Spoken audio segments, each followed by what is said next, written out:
জানেন জাতীয়ভাবে আমরা একটি কঠিন সময় পার করছি এবং এখন আমাদের কাছে প্রধান চ্যালেঞ্জ হয়ে দাঁড়িয়েছে জাতীয়ভাবে ল অ্যান্ড অর্ডার রিএনফোর্সমেন্ট এবং আমি আজকে একটু সচিবালয়ে এখানে এসেও সেটাই ফেস করছি যে ল অ্যান্ড অর্ডার সিচুয়েশনের জন্য আমাদের নারী বিশ্বকাপটা আমাদের বাংলাদেশে ভেন্যু হওয়ার ক্ষেত্রে একটু হুমকির মুখে আছে।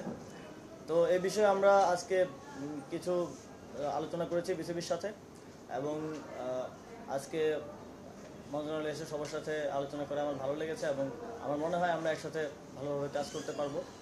তো আমরা তিনটি সিদ্ধান্ত কিংবা প্রসেস যদি বলি তিনটি বিষয়ে উপনীত হতে পেরেছি। প্রথম হচ্ছে যুব ক্রীড়া মন্ত্রণালয়ের অধীনে শেখ হাসিনা জাতীয় যুব উন্নয়ন ইনস্টিটিউট আছে, আমরা এটার নাম পরিবর্তন করতে চাই যেহেতু বাংলাদেশে একটা ম্যাসাকারের সাথে শেখ হাসিনার নাম জড়িত আছে এবং হাজার সহস্র ছাত্র জনতা মারা গিয়েছে।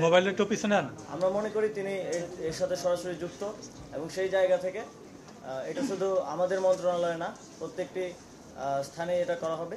তো শেখ হাসিনা জাতীয় যুব উন্নয়ন ইনস্টিটিউটের নামটা আমরা পরিবর্তন করে বাংলাদেশ জাতীয় যুব উন্নয়ন ইনস্টিটিউট করছি এবং এই বিষয়ে প্রসেস চলমান থাকবে এবং দ্রুতই এটা কমপ্লিট হবে।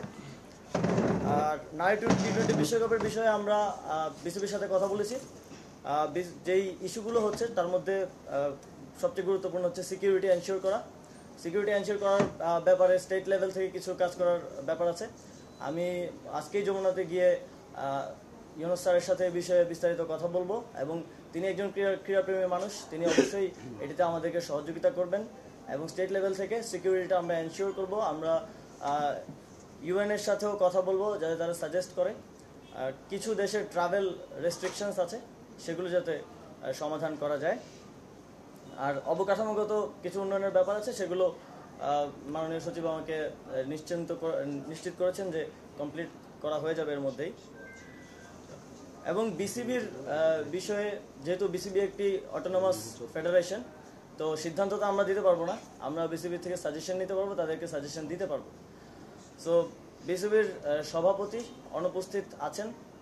অবশ্যই একটা ফেডারেশনকে ওয়ার্ক করতে হইলে তার সবগুলো অর্গান ঠিকভাবে ভালোভাবে কাজ করতে হয়। সভাপতির মতো গুরুত্বপূর্ণ দায়িত্বে যিনি আছেন তিনি অনুপস্থিত আছেন, কিন্তু বিসিবি যেহেতু একটা অটোনমাস ফেডারেশন আইসিসির অধীনে, তো এই বিষয়ে আমরা সিদ্ধান্ত নিতে পারবো না। আমরা সাজেস্ট করেছি যারা বিসিবির ডাইরেক্টরস আছেন তারা এই বিষয়ে লিগ্যালি কীভাবে আইসিসির লিগ্যাল ফ্রেমওয়ার্কের মধ্য থেকে কীভাবে এই বিষয়টি সমাধান করা যায় এবং অন্তর্বর্তীকালীন সময়ের জন্য কাউকে নিয়োগ করা যায় কিনা সে বিষয়ে তারা আমাদেরকে পরবর্তীতে রিপোর্ট করবেন এবং এ বিষয়ে আমরা প্রসিজারটা চালু রাখবো।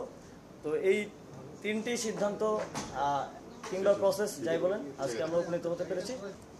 আসলে আজকে সময় স্বল্পতার কারণে এবং নারী টি-20 বিশ্বকাপের কারণে বিসিবির সাথে আমরা আলোচনা করার সময় বা সুযোগ পেয়েছি।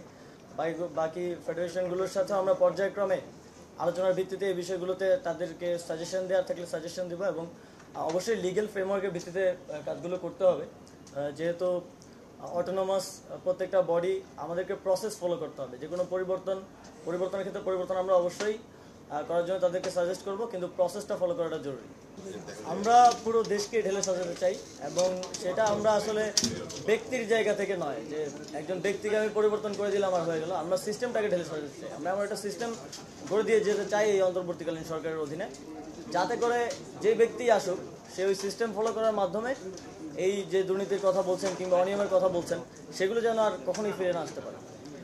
বোর্ডগুলো যেহেতু অটোনমাস, তো সেগুলোর ব্যাপারে সিদ্ধান্ত নেওয়ার ক্ষেত্রে আমাদেরকে লিগ্যাল ফ্রেমওয়ার্কগুলো আরও ভালো করে স্টাডি করতে হবে। তো আমি তো সেই সময়টা পাইনি, আমি আজকে প্রথম এসেছি এবং আজকেও বেশিক্ষণ সময় দিতে পারছি না, যদিও ইচ্ছা ছিল। তো আমরা সেগুলো স্টাডি করব এবং এর মধ্যে দিয়ে একটা স্থায়ী সমাধান করার জন্য কোনো স্টেপ নেওয়ার মতো সুযোগ থাকলে আমরা অবশ্যই সেটা নেব।